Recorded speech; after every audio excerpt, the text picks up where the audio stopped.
We're just a few days away from the election. I still can't believe it's only 2 days. But Kristi Noem, one of Trump's top sidekicks, was on Fox News a few days ago, and she had some comments to make, so I thought I'd play part of it and give my commentary. I think that's always important. I think these politicians who go all in and consultants always make a huge mistake doing that. You sort of alluded to the elitism that really is coming through on the Democratic side. In fact, I know, Governor, you're taking issue with those remarks from Harris surrogate Mark Cuban on The View today that President Trump, I'm paraphrasing, he's never seen him around strong, intelligent women. You've got to wonder what his classification is for strong and intelligent, because a lot of women obviously are going to take offense with that. Oh, absolutely. I rarely get offended because I recognize that politics is a full combat sport at some times. But the fact that I immediately thought of Melania, I immediately thought of Ivanka and the people that he had in leadership positions in the White House when he served, Sarah Huckabee Sanders as his press secretary. He just elevated women all the time and has always given me the opportunity to pick up the phone, call him, walk into a meeting with him and listen and to hear and to give us the opportunities to do our jobs the best that we possibly can to our ability. So I could tell from that video of Mark Cuban, he was emotional. And I think the reason he's emotional is because he's panicking. He just cannot believe that they are doing so poorly out there campaigning that they can't pull one over the American people's eyes and try to get Harris into the White House. They're just not going to, because we see that everything that she's been campaigning on is fake and a lie. And that's not what the American people want anymore. To that point, Mark Cuban's really flailing a lot. I hate to say it. I saw him and bumped into him in Nashville a week ago. We were cordial, but I just feel like, golly, blaming Trump for gas prices and inflation, he knows better than that.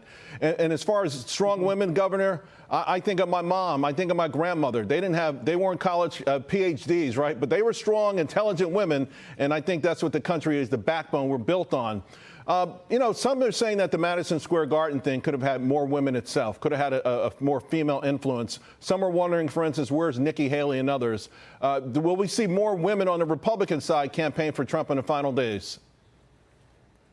Oh, yeah, absolutely. I think that women have been out there and have been campaigning with him. We'll continue to do that. I leave here tomorrow, go to North Carolina, Georgia, then Michigan and Pennsylvania. And I've been doing that for the last several months. But I know that Elise Stefanik's been out there, and Sarah. And we've just got incredible women. You see continuously the president's family and folks that have represented him well over many, many years. I think that that's fantastic. But listen, this country's never been about, really if you're male or female, or if you're a certain profession or not, or a certain culture or a certain race. We're all Americans. We're all Americans. We all have a perspective, and we all should be out there fighting to give our kids and our grandkids the best future possible. And that's President Trump. He truly loves this country and the gift that our founders gave us in protecting those liberties. And you talk about the best future. I want to give you some props. Cato Institute out ranking the top governors in this country on fiscal responsibility. I think you ranked number 5. Somewhat ironically, Governor Walz of Minnesota ranked last. He got an F. So at the end of the day, isn't this campaign ultimately what you just touched on, the economy, the ability for our children and our grandchildren to have an opportunity at prosperity? I feel like that message has been fading, and I know that President Trump, that resonates with him for a lot of people, doesn't it? Absolutely. And people just have to look from state to state to see that leadership has consequences.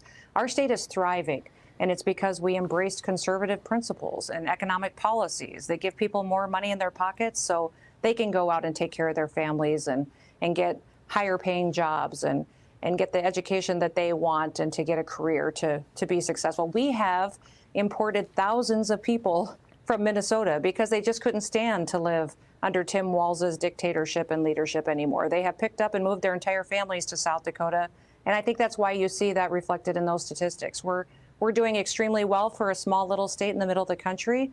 Tim Walz has devastated Minnesota, and you can see it right there that everything on his economic policies is wrong, and really what he believes is just more government control. Today we had inflation data out. The rate of inflation is slowing, but it's still cumulatively pounding on folks, and core inflation actually went up more than economists thought. Is that the number one personal message? I mean, as people sit down at their kitchen tables and try to make ends meet, is that the main thing that somehow we have to close the gap on in this country? That's the number one thing I'm hearing, no matter where I am.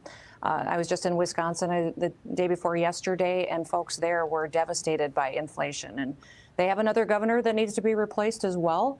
But I would say that for them, they want people in elected office and in leadership positions to listen to them, to hear how hard their lives are, how they have to make choices at the grocery store they never had to make 3-4 years ago. They can no longer be buying steaks and hamburgers. They're buying hot dogs and sandwich meat, and they're going and putting things back, and that filling their gas tank now is using up some of their family budget they maybe would have used to go enjoy a movie during the week. Those are the real conversations I'm having with folks.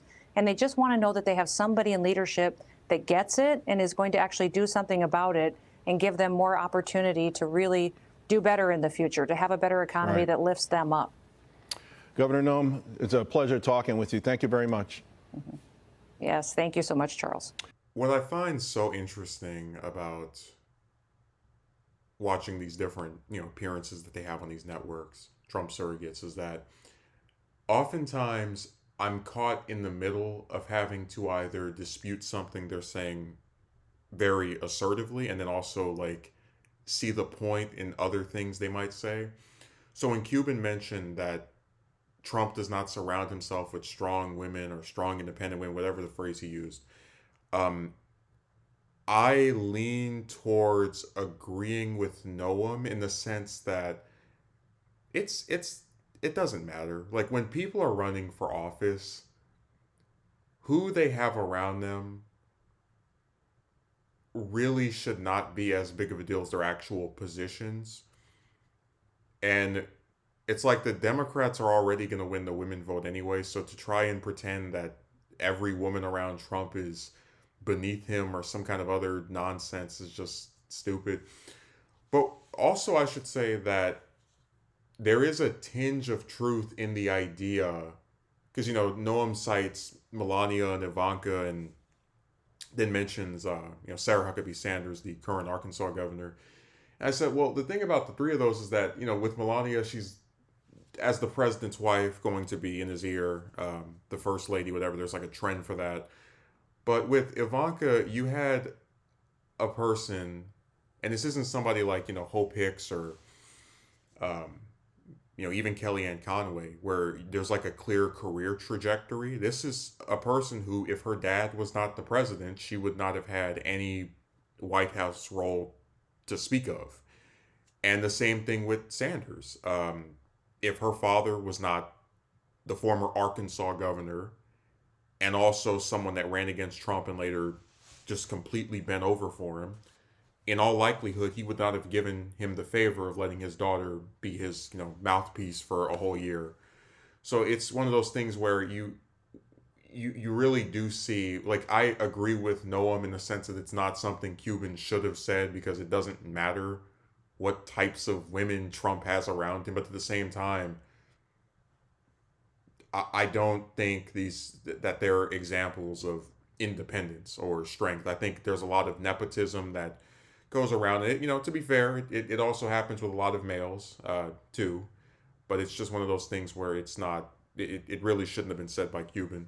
But where she mentions that the American people are seeing through, because I've said before, we're down to the wire. There's only a few more days left. I don't know who's going to win. I like to lean towards Harris, but I could be wrong, and I accept that it's just too close for me to definitively say, oh yeah, this side is going to lose.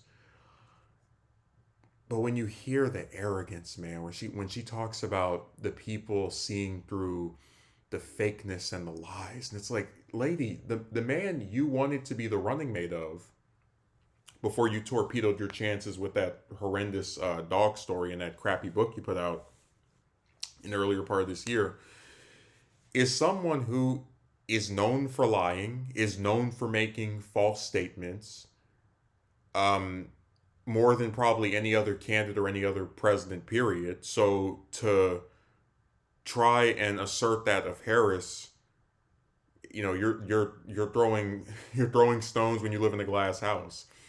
And man, when she talks about how we govern as conservatives and we give families the more money to use for things and higher paying jobs, I just started cringing because what do we know about most members of the GOP, the elected ones, not the voters, but the elected ones? They are against wage increases, which is why the minimum wage has not been increased since 2009. And they are also opposed to pretty much any labor practice, like anything that would be considered pro-union. So, they're against sick leave and, just various things like that. Which is why it's weird to see her try and pretend. Also, let's not forget they're always opposed to free college. I mean, that's a prerequisite of the, just them being fine with the fact that most people in their own damn country are poor. But it's funny to see her be on record as being opposed to all of these things, even calling it socialism if you try to do any of these things, and then saying that conservatives are giving people more power. No. Harris, in all likelihood, is not going to move the needle that much in terms of economic prosperity and opportunity and all the other words that they use. But anyone who thinks that if Trump retakes the White House, they're going to see a wage increase or suddenly be able to afford going to one of these overpriced schools, I have a bridge to sell you. Now, the other part of this that's interesting, and I've noticed this with Noem's interviews in particular, is that she always talks about walls. And I said, this is significant because as someone who, again, watches the interviews of these other people, I don't see anywhere near the obsession with, like, most Trump surrogates talk about Harris. They talk about her because she's the top of the ticket. They it's easier because VP for 4 years and you can say, oh, you didn't do anything, or your administration is, they can pretend she is the incumbent president, has all this power.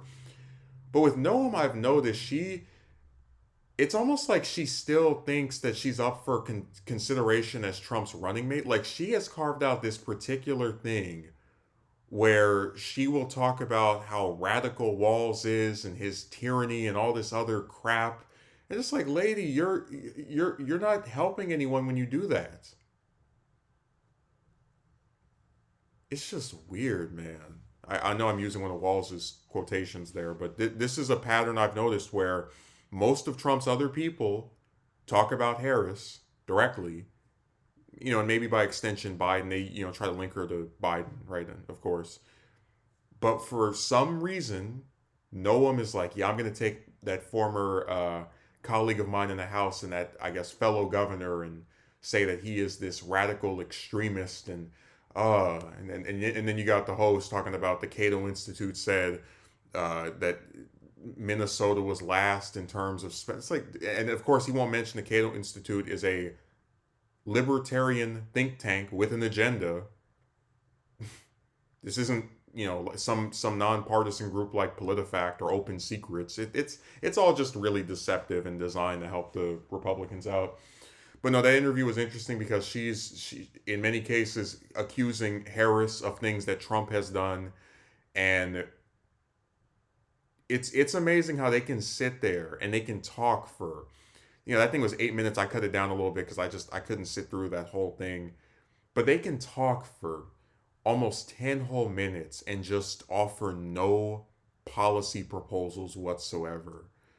Conservatism, this person is lying, just word salad. And I'm always depressed that these are our elected officials. These are the people that are running things.